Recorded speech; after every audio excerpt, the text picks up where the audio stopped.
Assalamualaikum warahmatullahi wabarakatuh. Hai anak-anak Indonesia, apa kabar? Semoga tetap sehat dan semangat.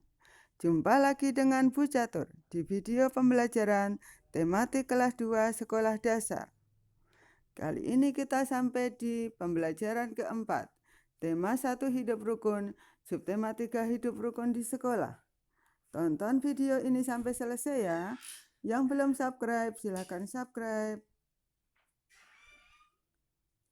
Anak-anak, kalian sudah baca bukunya belum? Lihat gambar apa ini? Sepertinya mereka sedang bermusyawarah. Nah, ini bu guru yang memimpin musyawarah. Anak-anak, ada yang menyampaikan usul. Ketika menyampaikan usul, mengacungkan jari dulu, tidak berebut.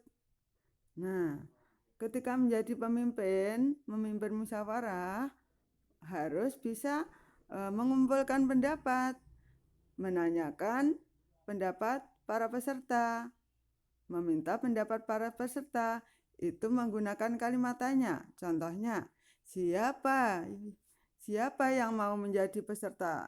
Siapa yang mau menjadi petugas upacara? Atau lagi, siapa yang mau memimpin paduan suara? Atau apa lagu yang kita nyanyikan? Nah, itu contoh pertanyaan untuk meminta pendapat peserta. Kita juga bisa memberi perintah saat kita memimpin, misalnya kita menyuruh tertib. Duduklah dengan tertib. Atau acungkan tangan bagi yang ingin menjadi petugas upacara. Atau perintah yang lainnya. Nah, kita pelajari ya bagaimana cara membuat kalimat perintah dan bagaimana cara membuat kalimat tanya. Nah, ini menulis kalimat, ada kalimat perintah dan kalimat tanya. Cara membuat kalimat perintah, misalnya kita menjadi pemimpin dalam musyawarah pembagian tugas. Ini perintahnya. Acungkan tangan yang ingin menjadi petugas upacara. Lakukan tugas dengan sungguh-sungguh. Pakailah kelengkapan seragam upacara. Kira-kira apalagi ya kalimat perintah yang bisa diberikan? Misalnya apa? Datanglah lebih awal dari biasanya. Atau apalagi coba? Nah, banyak lagi, coba kalian bisa membuatnya. Sekarang kita coba berlatih membuat kalimat tanya. Misalnya kita ingin meminta pendapat atau usulan. Siapa yang ingin menjadi petugas upacara? Siapa yang memimpin paduan suara? Apa judul lagu wajib yang kita nyanyikan? Atau apa? Misalnya, kapan kita mulai latihan upacara? Nah, itu banyak sekali kalimat tanya atau kalimat perintah yang kita bisa buat ketika bermusyawarah. Nah, sekarang kita lanjutkan. Nah, musyawarah itu merupakan pengamalan Pancasila. Nah, lihat. Pengamalan Pancasila di sekolah. Sila keempat. Bermusyawarah di sekolah. Bermusyawarah di sekolah itu contohnya banyak. Bisa bermusyawarah membagi tugas upacara, bermusyawarah membagi tugas piket, bermusyawarah membagi tugas kelompok. Nah, banyak sekali.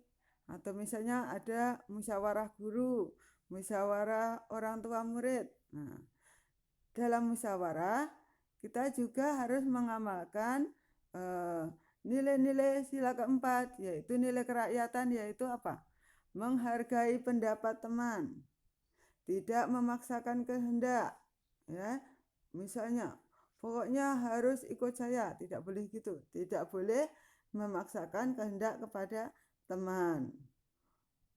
Terus, apalagi? Mematuhi keputusan bersama. Jadi, ketika dalam musyawarah sudah dibuat keputusan, maka semua peserta harus patuh melaksanakannya.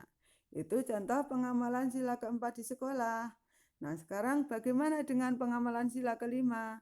Sila kelima itu keadilan sosial bagi seluruh rakyat Indonesia. Kata kuncinya adalah keadilan. Adil itu bisa berarti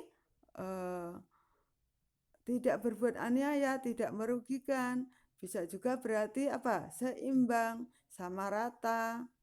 Nah, contohnya di pengamalan sila kelima di sekolah yang bersikap adil itu apa? Membagi tugas dengan adil. Nah, jadi jangan apa ya, misalnya yang satu orang disuruh bertugas terus, tuh ada yang nggak pernah diberi tugas. Nah, itu tidak adil. Kalau memberi tugas harus adil. Caranya gimana? Memberi kesempatan yang sama. Misalnya untuk menjadi petugas upacara, baik laki-laki maupun perempuan, yang kaya maupun yang miskin, dari berbagai agama maupun suku, semua mendapat kesempatan yang sama. Jangan sampai begini, yang laki-laki nggak boleh jadi petugas bendera, yang jadi petugas bendera perempuan saja. Atau misalnya, yang menjadi dirijen hanya boleh perempuan. Tidak boleh seperti itu. Semua mendapat kesempatan yang sama. Lalu apalagi contoh pengamalan sila kelima? Bergotong royong. Ya, bergotong royong juga merupakan pengamalan sila kelima. Karena dalam gotong royong itu ada pemerataan. Semua mendapat tugas, semua bekerja. Terus apalagi nih? Menghargai karya atau pekerjaan teman. Nah, ketika teman melakukan tugas harus kita hargai, tidak boleh kita ejek. Teman membuat karya, misalnya membuat gambar, kita hargai, jangan kita ejek. Terus misalnya Bapak Ibu guru mengajar, kita mengucapkan terima kasih, itu juga keadilan. Terus anak-anak mengerjakan tugas, Bapak Ibu guru memberi nilai. Nah, itu juga pengamalan keadilan. Pengamalan keadilan sosial atau sila kelima di sekolah. Nah, sekarang apalagi ya? Nah, lihat ini. Ketika pelaksanaan upacara. Upacara diikuti oleh seluruh siswa dan guru. Ada 239 siswa dan 15 guru. Jadi semua berapa ya? Kita hitung ya. Ini kalau biasanya kalian menghitungnya sudah jelas ada tambah ada kurang. Ini hanya angka. Ditambah atau dikurang ya. Nah, kita lihat kata kuncinya. Nah, ketika mengerjakan soal cerita, kita lihat ada kata kunci. Misalnya ditanyakan jumlah seluruhnya. Berarti mengerjakannya ditambah. Ada kata dan. Misalnya, saya punya 150 kelereng merah dan 200 kelereng hijau. Nah, ada kata dan berarti ditambah biasanya. Nanti ditanyakan jumlahnya. Terus lagi kata beli lagi. Misalnya, saya punya 10 buku tulis. Beli lagi 7 buku tulis. Nah, berapa buku tulis saya sekarang? Nah, kalau beli lagi berarti bertambah. Pengerjaannya juga ditambah. Juga ada kata diberi. Saya punya karet sebanyak 125 buah. Lalu diberi oleh teman 55 karet. Nah, jadi jumlahnya berapa? Nah, kalau diberi lagi berarti tambah, mengerjakannya ditambah. Atau misalnya panen. Di rumah ada 250 semangka. Memetik lagi atau panen lagi 175 buah. Jadi jumlah seluruhnya berapa? Nah, jadi kalau ada kata-kata jumlah seluruhnya dan beli lagi, diberi, panen atau memetik lagi. Nah, itu berarti pengerjaannya dijumlah. Itu kata kunci untuk penjumlahan. Nah, ini tadi ada jumlah murid 239 dan jumlah guru 15. Terus ditanyakan jumlah peserta upacara seluruhnya. Berarti mengerjakannya ditambah. Nah, kalian kemarin sudah belajar menjumlah secara bersusun panjang dan bersusun pendek. Nah, berarti kalimat matematika 239 tambah 15 ini kita kerjakan dulu secara bersusun panjang atau bersusun pendek. Lihat nih, 239 dipanjangkan menjadi 200 tambah 30 tambah 9. Kemudian 15-nya itu tidak punya ratusan, jadi tempat ratusan dikosongi.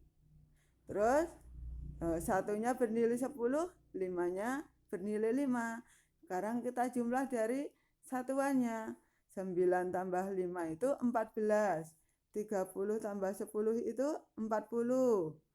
Terus 200-nya ditambah apa? Kosong, tidak ada ratusan, berarti tetap 200. Jadinya 200 tambah 40 tambah 14. Lihat, ratusannya betul 3 angka, puluhan 2 angka. Nah, satuan itu harusnya 1 angka, harusnya kurang dari 10.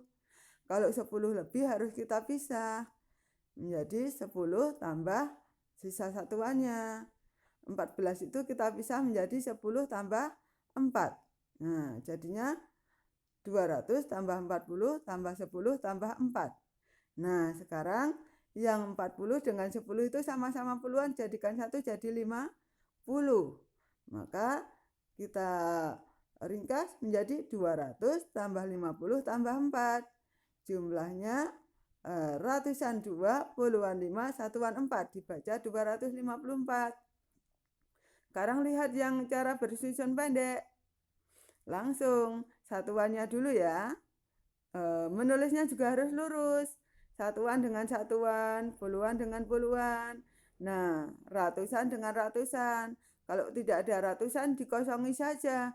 Jangan sampai 15-nya geser kiri. Nanti tidak bisa menghasilkan penjumlahan yang benar. Harus lurus satuan dengan satuan. Seperti kita menghitung benda.